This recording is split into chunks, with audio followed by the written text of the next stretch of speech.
America বাংলাদেশকে লাল তালিকাভুক্ত করছে। লাল তালিকাভুক্ত কি? অ্যাকচুয়ালি আমেরিকা যখন তার জনগণকে কোনো দেশে ঝুঁকিপূর্ণ মনে করে, তখন সংশ্লিষ্ট দেশকে লাল তালিকাভুক্ত করে নিজ দেশের জনগণকে সতর্কতা জারি করে। এই বাংলাদেশকে চতুর্থ পর্যায়ের সতর্কতা জারি করছে। চতুর্থ পর্যায় হলো আমেরিকার জনগণের সতর্কতার সর্বোচ্চ পর্যায়। এই লাল তালিকাভুক্ত বর্তমানে আমেরিকার 21টি দেশ আছে। এগুলো হলো আমেরিকার শত্রুভাবাপন্ন দেশ অথবা সন্ত্রাস কবলিত দেশগুলোকে তারা লাল তালিকাভুক্ত করে।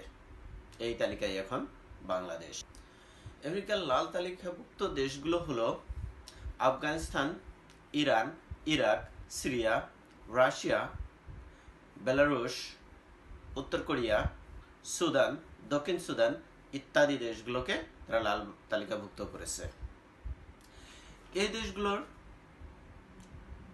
কোন কোন রাষ্ট্র সন্ত্রাস কবলিত, কোন কোন রাষ্ট্র আমেরিকার শত্রুভাবাপন্ন। এর জন্য তারা লাল তালিকাভুক্ত করেছে।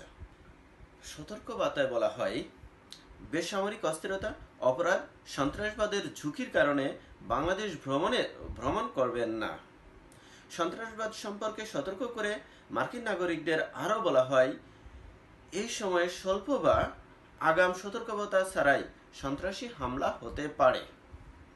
বিশেষ করে পর্যটন গন্তব্যস্থান, বাস, ট্রেন স্টেশন, বাজার বা শপিং মল, রেস্তোরাঁ, ধর্মীয় স্থান, স্কুল, ক্যাম্পাস এবং সরকারি স্থাপনায় হামলা হতে পারে।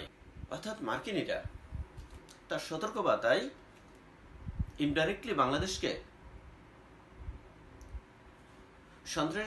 সন্ত্রাসী রাষ্ট্র হিসেবেই উপস্থাপন করার চেষ্টা করছে।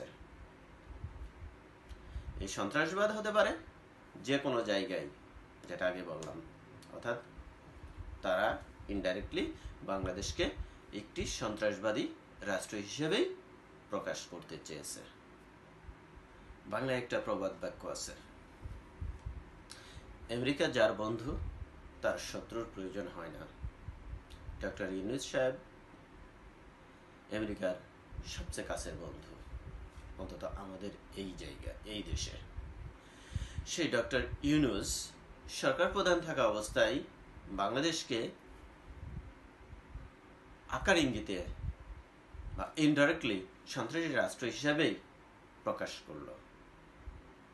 আশা করি আমরা সামনে থেকে আরো সতর্ক হব, সতর্কতার সাথে সামনে পথ চলব। ধন্যবাদ সবাইকে।